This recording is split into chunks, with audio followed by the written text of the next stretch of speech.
Jadi akhirnya setelah mungkin banyak sekali bisnis yang digeluti ya, akhirnya yang paling menonjol itu adalah jamu Magana ya. Iya. Ya, itu gimana cerita awalnya bisa akhirnya memilih bisnis jamu? Iya. Jadi awalnya kan belum jamu kan, online dulu, terus coba-coba bikin pempek dulu di beberapa tempat itu, di Kobak, di ini itu gak ada yang maju. Pokoknya jatuh bangun. Saya coba semuanya pokoknya kan. Terus pas masih online juga, saya itu melahirkan kan.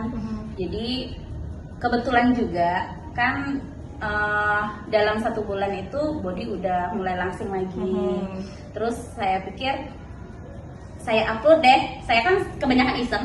Jadi di Facebook itu kalau sudah promo jualan, saya langsung promo. Ya inilah minumanku setelah lahiran. Kalau mau seksi lagi, gitu.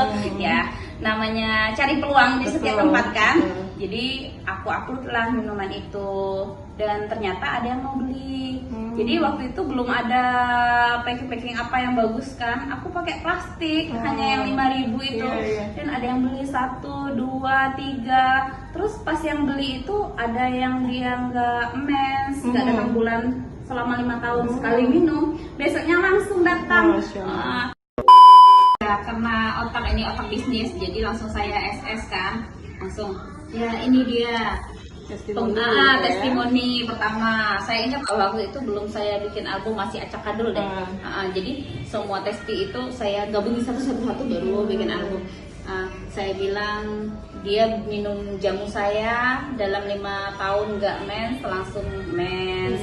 Itu satu kan. Terus saya dapat lagi, tiba-tiba dapat orang hamil. Nah itu mulai orang kenal kan dengan jamu Magana. Dari situ deh baru mulai. Terus ditambah juga kisah-kisah hidup mungkin ya, karena saya ini orangnya kadang pas mau tidur itu cari-cari inspirasi kan. Apa yang ada di hati itu ya dituangkan semua gitu kan.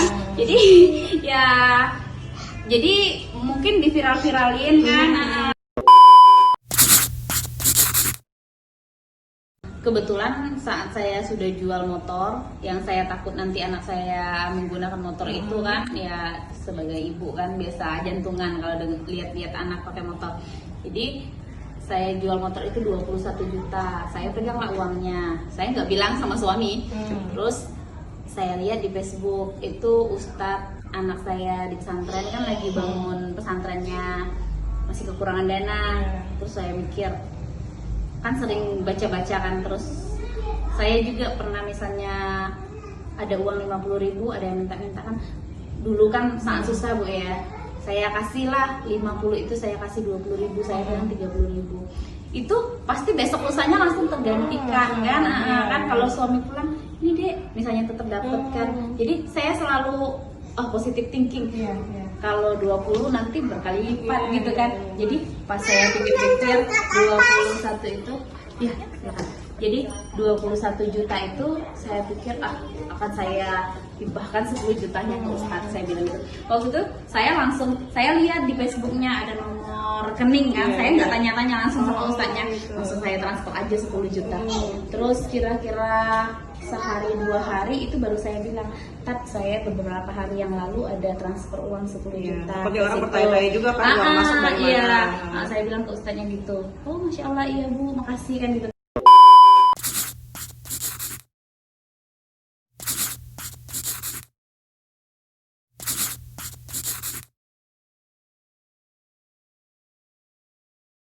Dengerin dulu nih, apakah suami bermasalah dengan waktu itu menjual motor? Enggak, jadi dari dulu kami itu udah, kalau suami kan udah bicara dulu, Dek, jadi kalau dalam melakukan kebaikan, dia bilang kamu nggak usah permisi sama aku, dia bilang gitu. Jadi kalau mau membantu orang susah, itu kan jalan kebaikan, dia bilang. Jadi nggak perlu ngomong lagi, dia bilang, aku ikhlas ridho dunia akhirat.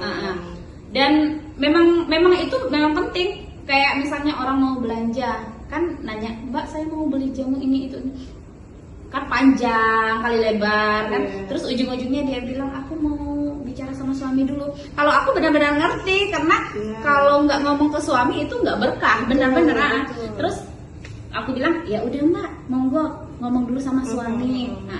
oh ya mbak, nanti dia kan langsung ngomong gitu, pasti disuruh sih sama suaminya. Terus Karena untuk kebaikan suami juga ya, iya, suami yang memasakkan ya. Cocok.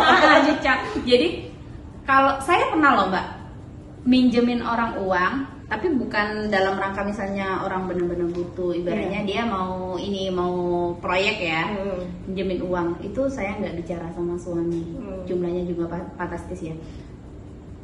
Saya nggak bilang ke suami, terus orangnya ngilang loh mbak. Jadi ya dari situ juga artinya nggak berkah kalau nggak ngomong ke suami.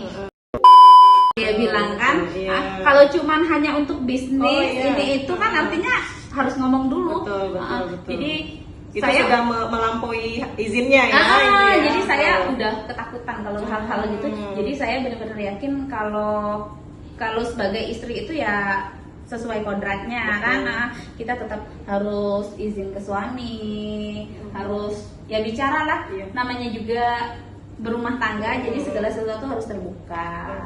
Jadi catat ya bahwa suami mengizinkan, memang sudah ada kesepakatan dari awal. Kalau untuk kebaikan silahkan saja gitu, suami menyerahkan gitu ya, masya Allah.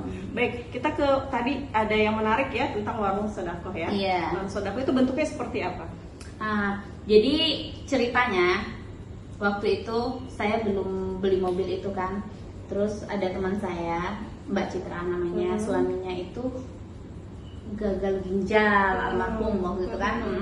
Jadi dianya inbox aku kan, dia bilang, "Wi, ada pekerjaan apa enggak?" Dia bilang gitu kan. Waktu itu kan uang yang berlipat ganda hasil jual motor itu masih saya tabung, nggak saya gunakan.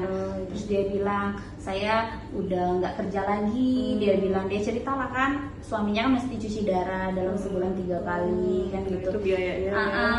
Terus anaknya 3. Jadi saya berpikir lah, mau beli mobil aja lah, saya bilang.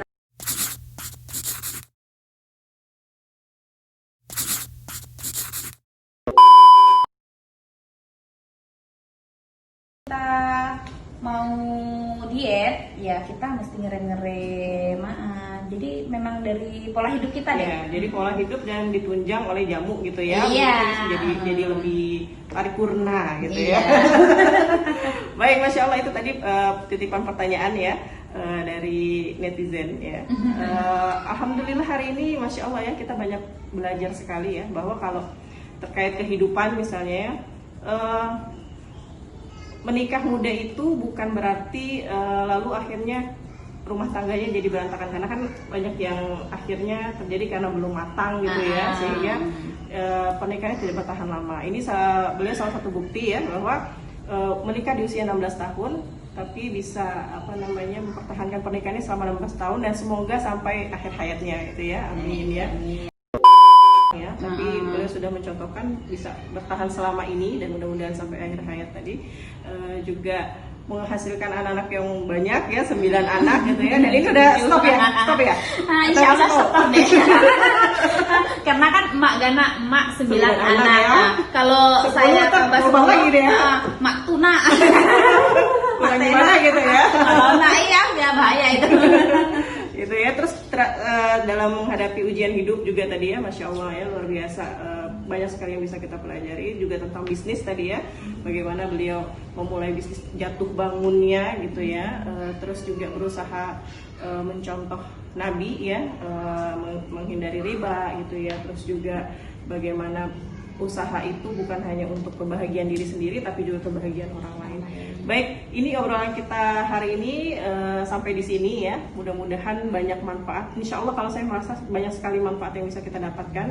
Mudah-mudahan menginspirasi ya. Terima kasih kepada Mbak Dewi Magana ya sudah mau meluangkan waktunya gitu ya di tengah kesibukannya sebagai owner Jamu Magana, juga baru melahirkan loh sekitar 2 minggu yang lalu ya, anaknya masih bayi sekali gitu ya, bolak-balik harus nyusuin tapi mau menyempatkan untuk berbincang-bincang dengan kita. Baik, terima kasih teman-teman, mudah-mudahan bermanfaat.